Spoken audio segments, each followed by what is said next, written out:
Hello, hello. This is the first pilot video for Chipak Chit. I am so excited to actually have you all here today. I am a very new YouTuber, a new business person, all of that being said very lightly. But forget about all that. You guys don't need a big intro. But I just wanted to kind of do a video about swatching because I see so many Instagram reels and so many videos talking about how like all the new colors people get, and then in general the one thing that always annoys me is swatches. So here I have a few different ways that you can kind of see a lot of people, like if you've watched YouTube reels and videos, you'll see how people swatch. So they usually do a mass tone and then they water it down. Mass tone, water down, mass tone, water down. Right, so this is my favorite way. But the more I watch some of these reels, they kind of go back and forth about how they kind of go about doing the swatch. So they'll start here, they'll water it down, then they'll come back up and, try to do that. And at the end of the day, like, the entire swatch just kind of becomes the mass tone. So that's one of my pet peeves, and I just wanted to kind of put out a video talking about how to do swatches. So for me here, I made this little sketch, and one of the first things that I did was I did a little swatch to kind of look at all the greens I have, because I have so many great greens, right? All of this yellow that you see, it's the Sunweaver olive green, which just when you lighten it down, it kind of has this like yellowish tinge to it, and it just comes out so pretty. And then obviously you can't forget Daniel Smith Green Appetite Genuine and their Daniel Smith Undersea Green. Like, they're all such beautiful colors, and they come out so well because they granulate quite a bit. But yeah, this is kind of my preference for swatches, right? Here I just kind of went crazy. I did one of my first YouTube reels or shorts where I did like a Winsor Newton swatch, so I kind of had to, just randomly work this out with the little information that I had of how to even do shorts. So that, I think, came out a year ago, and you guys can kind of see my swatch on that, because at that time no one was really doing their swatches for the Winsor Newton Fields Orange. So this is kind of one of the first reels that I did. Going back to swatches, I'm trying to find, oh, here. So this is my Pride and Glory. These are all the colors I have across various color spectrums. I have a whole page on all the yellows I have, including a little short I did talking about Daniel Smith Quinacridone Gold and doing a little swatch on that.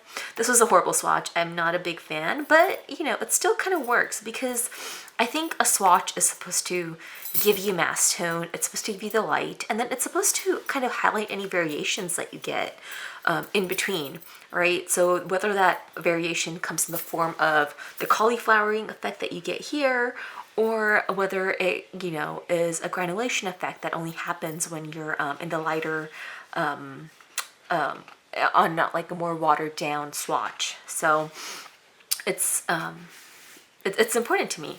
So here you can kind of see, this is all of my blues that I have and some greens that that I wanted to kind of note down as reference, because a lot of these, the greens that I have are sometimes blue leaning, right? So you can kind of see this is, I want to say this is the Daniel Smith Cobalt Green, which kind of has like a slight turquoise tinge to it, that I think is important for me to kind of reference when I'm thinking about the colors I have, because I have a lot of colors, and I would not recommend having these many colors. I had them because I had money that I was very irresponsible with, but I had a lot of fun. So I did a lot of shopping. Here you can see kind of all of my greens and things like that. So yeah, oh, and my favorite page, my neutrals, which I don't use enough, but when they're on this page, I absolutely love it. It's so pretty, it's done so well, and it just makes me just want to just dive right into using all of them, all of the colors that I have. So let's get back to how to kind of do swatches, because as you can see, I do a lot of them, and I will always do a lot of them. So I'm not going to be sponsored anytime soon, so I'm not sure if I should even be talking about the products I have, but in case, Hannibal 100% cotton journals, if somebody wants to sponsor me for those, please do. I'm very, very welcome for all of that. I will take that because I love their journals. Like and just an FYI, I bought every single thing with my own money, very responsibly, would not recommend, but I did it all myself. No one paid me for it. No one gave it to me as gifts, hint, hint. And I just did it all by myself. So this is all of my own money. I am my full-time job. I work at a consulting firm and I do sustainability work over there. So that's the money that I used to spend on myself and my failing business, which I love to refer to that as.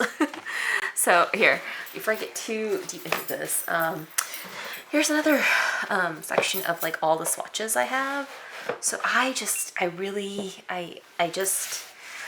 always start like, you know, Masstone, lighten down, Maststones, lighten down. And it's really helpful. And I don't know, these days when I'm looking across how people do swatches, it's just not, it doesn't really speak to me the way that I would like it to speak to me.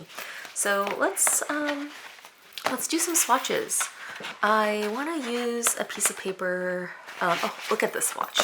This is my favorite piece so far. I'm using the Handbook Co. journal right now. Again, my money that I spent, and it was my first 100% cotton handbook sketchbook, because I've had a lot of the Hannibal 100% cotton notebooks, and I love them, and I use them a lot, but this is my first Handbook Co. journal, and I did this because of the fact that I live in the US and the tariffs situation is quite awful, so I had to go through and I had to see what was the most economically sustainable for me, and in that point, I went ahead and this ended up being slightly cheaper than the Hannibal notebook, so I got this, and it was a little bit of a learning curve because I did notice that it didn't like grab onto color as starkly as like the Hannibal notebooks did, but even then you can kind of still see I did kind of get a little bit of the darkness that I wanted, but not as much as I would have preferred. So I've done, let's see, I've done all my blues, which are very pretty. Did my pinks. I've been really curious about my yellow ochre, my yellows, and I think that's what I'm going to start swatching today, because it's a color that I've had, that I've wanted, that I've really loved, but I don't know, I feel like I want to just kind of see how they look. So hopefully everything's still in frame. I'm going to do a quick zoom check and make sure everything's looking pretty good. So I'll see you in a minute.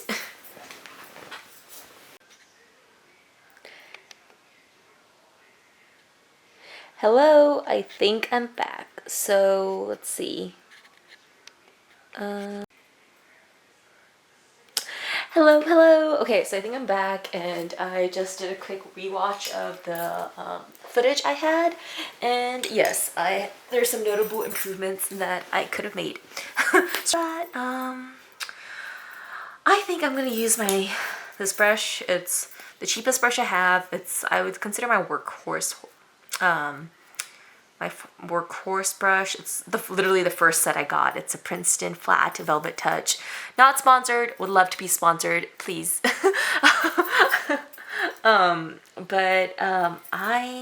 Like I said, I wanted to kind of go over some of like the yellows that I have, because I think I need to explore these colors a little bit more.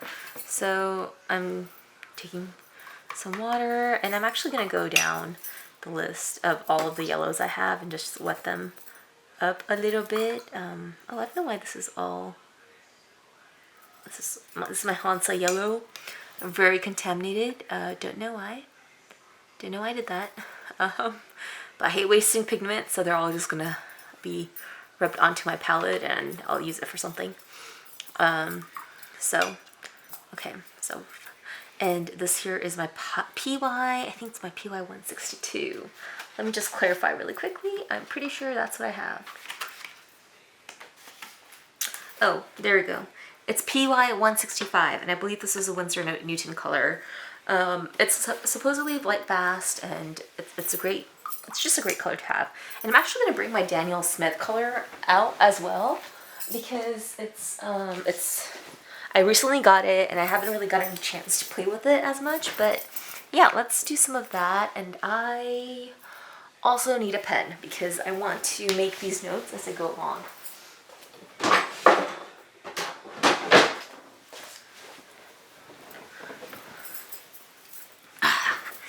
All right, so, damn it, I'm using a Pilot pen, and these are not fun to use on watercolor work because they just bleed everywhere. So let me find another pen that's not so gel-like, and then, yeah, we can get going.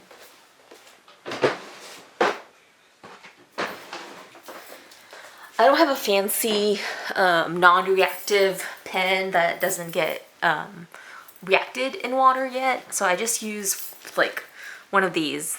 This is from Allstate, not sponsored. I don't even pay my own car insurance bill, so that's not for me. So let's do yellow ochre. So again, people do not talk about this enough, but please do label everything that you do. It's important. It's if you don't do it, it's just bad. And I believe the yellow ochre that I have is a Winsor Newton yellow ochre. So, yeah, it's nice and wet for me. And we'll start off here. And you know, that way I can get a really nice mass tone, right?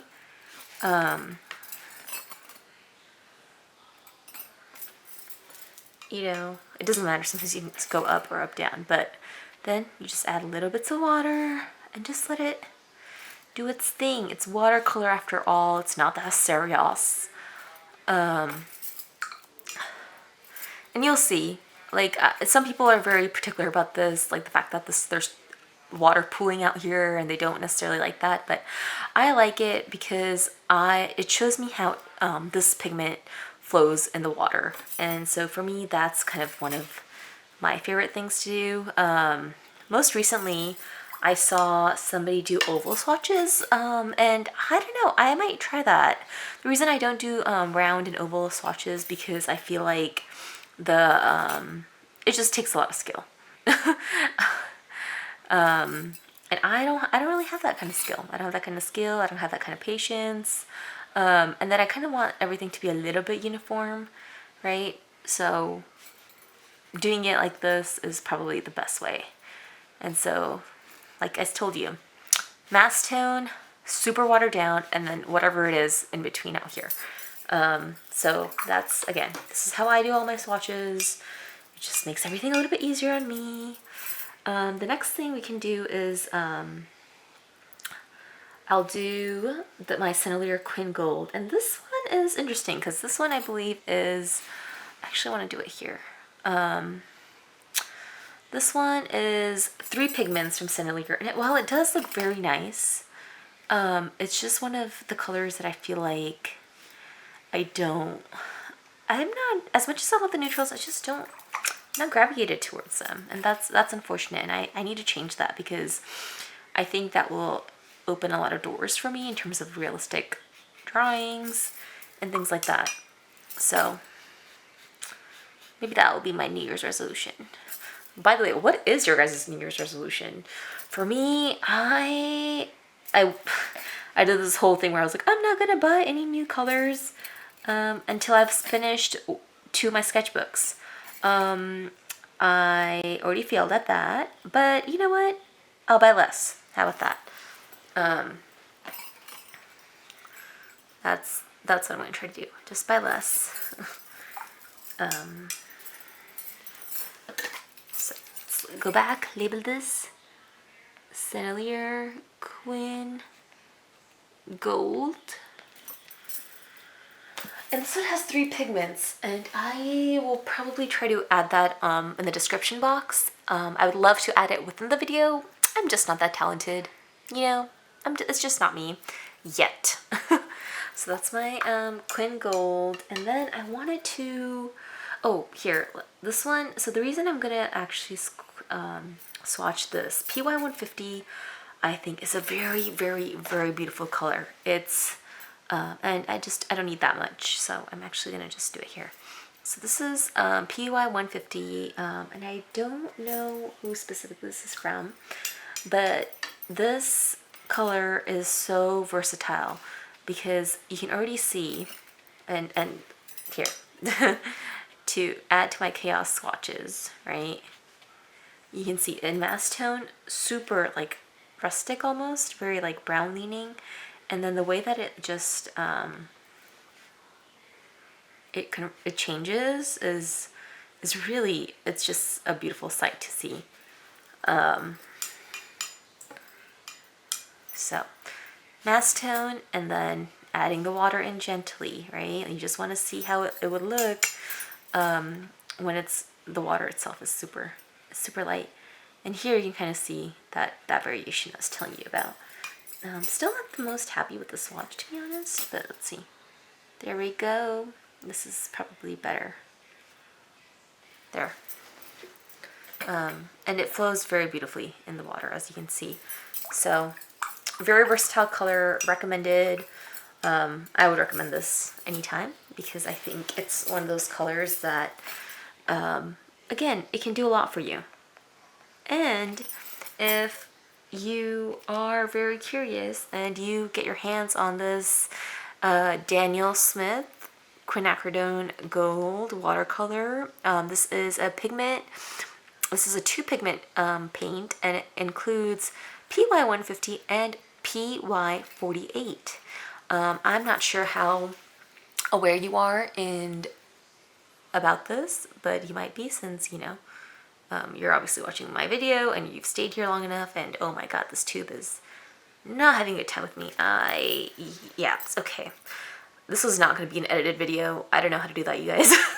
This is just going to be a video, and it's going to be the best that I can do. So again, PY48 is a pigment that, actually PO48, my bad. PO48 is a pigment that is actually no longer in production anymore. Daniel Smith has allegedly bought 20 years worth of supplies, and because of that, they're able to produce pigments that have that. And it's not just this quinacridone gold that is what they have, that they use a PO48 for. They actually have like a rust orange, which also is a single pigment PO48. So if y'all want to stock up or invest in your future, please do so. Hoard those pigments, and maybe you can sell them on eBay for like $500, which people are already somehow doing.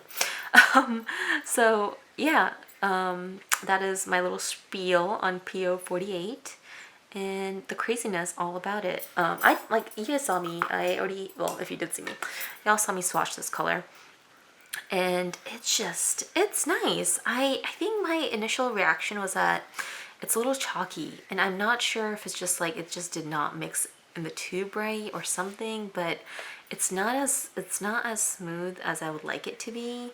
So I'm just a little bit on the fence. I'm a little bit on the fence about that. And now kind of adding water, right? I told you guys, Masstone lightness. Masstone lightness. You need to see how it looks when it's really watered down, because at the end of the day, watercolor is all about layers.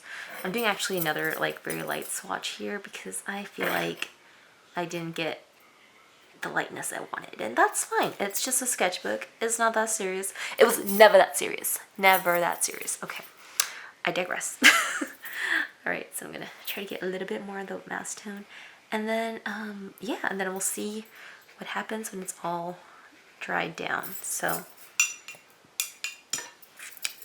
see, I love it when pigments, because watercolor is so unique in the fact that it's the water. The water does all of the work. It does all of the heavy lifting. And once you understand that, the way that the color just kind of moves through this water, I love effects like this. I love effects like that. Sort of cauliflowering that I'm getting with the Quin Gold. I love it. People don't like it. People hate that, but I enjoy it. I don't necessarily like it potentially like when I'm doing artwork and like art pieces, because sometimes that doesn't have the best effect unless it's a landscape piece, right? But like for swatching, like I think you need to have a water, like you need to have that cauliflower effect to kind of understand it. And I'm gonna do, I've been wanting to do this for a while. Let's just add more water here. I'm sorry, you guys. But yeah, I feel like that would help me mentally. But yeah, let me just very quickly label this with the pen that I have immediately lost and found again and lost. Yes, found. So again, I just needed to get this off my chest. Please do your swatches this way. If you're a YouTuber and you're somehow watching my video and I have like I have 0 subscribers and somehow you're still watching my video, this is the best way to let people know what these colors are all about. You don't, like, I've seen, like, hold on, I'll use some of my scratch paper because I don't want to mess anything. Let me find a cute little area. This is how I see a lot of YouTubers doing their swatches. Okay, let's just do it here. So this is what I see these days YouTubers doing, and that's the reason for this video, to be honest. And I'm gonna use one of the colors from here. So I love turquoise blue, turquoise green. That's one of my favorite colors, but I don't know if I want, it's precious to me. So I'm gonna actually use Cendelier green for this. So this is how I see swatches happening. What they do is they essentially just, they take this and then they just do this. They're like, oh, Winston. Oh, this is actually Cendelier. They're like, Cendelier, this wonderful, amazing company sent me this pigment, and I want to show you this color. And at this point, you're like, wow, this is like, you know, it's not a bad swatch. It's actually pretty decent, right? And then they go ahead and they keep adding pigment. They keep adding pigment to it. They're like, this is it. This is Cendelier green. And I see it, like it's not bad, right? And because there's so much water, I'm sure you can see the granulation. But my thing is that ultimately you can't, as a viewer, you're probably not going to be able to see it super watered down. So I want like swatches that are like this. So here it is, super light. Nothing, no crazy straight up Masstone pigments, and then adding the pigment here. And here, like, again, you can kind of see a little bit more variation with that. And again, this is, I believe, a granulation. This is a granulating color. So it's just, it's nice. It's nice to kind of have like an understanding of how things are going to be when they all dried up. So that's why. I mean, here, look, because I'm so great at my job and my failing job, I can do this. There's some lightness and darkness, and that's nice, but yeah, they just keep adding. You know, they'll get to this wonderful stage and then they'll just keep adding, and you're like, please don't add. Please let me see the lightness, you know? And they don't let you do that. So that's just my preference. All right, rant over. I'm gonna come back to you once everything has dried, and then we can take a look at that. Thank you. Okay, I'm back, and it looks like everything is pretty much dried now. I mean, there's a little bit of water here, but it's dried out enough to the point where I can kind of share my point of view and my feelings about these colors and swatching, because that's what this video is about. I have not forgotten. But when you get a swatch like this, you can see that there's granulation, right? But you can't really look at the various differences things like a pigment actually has, and it doesn't really tell you much. Here in this swatch, you can tell the lightness, all of these areas. It's messy, and that's fine as long as you can show a light area and a dark area and all the craziness in between. That's fine. Do that often. It's okay. But as soon as you start just piling on pigment and trying to do your swatches, it gets a little bit hard. And I'm saying this out of love and affection for watercolorists and a lot of people I love watching. They do this. And it's just not something that I particularly am fond of. How much pigment just like squeezed out. So this was me being dumb. I ordered this off of eBay because I wanted PO48. Now, if I just done like 2 minutes worth of research, I would have known, that, you know, you can just get the the rust orange from Danielle Smith. But did I do that? Nuh-uh. Why would I do that when I can just do this? So I ended up doing that. I'm gonna put the rest of this gold, my $400 colors, in this little swatch. Oh, that stuff's happening right now. Yeah, I would have just not bought anything from eBay, but I did, and now I am being dumb and having to pay it extra. Don't want to talk about that, but it was a whole thing. I digress. Anyways, thank you for watching my video. I am so happy to actually have a platform and talk, because it turns out I do really like it. I like talking to you guys, which is like my imaginary friends who haven't seen any of my videos, but you know, the one view I got meant the world to me.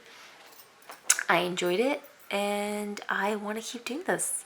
So thank you so much, and I hope you learned how to swatch. And don't go out and start criticizing other people's swatches on their comment section. I do not want that kind of negativity on my channel. But just for your own sake, just understand that if you want to figure out how a pigment works, you don't do a swatch like this. You do a swatch like this. This, like this, like this. Messy is more informative. Always. Happy New Year! Bye-bye.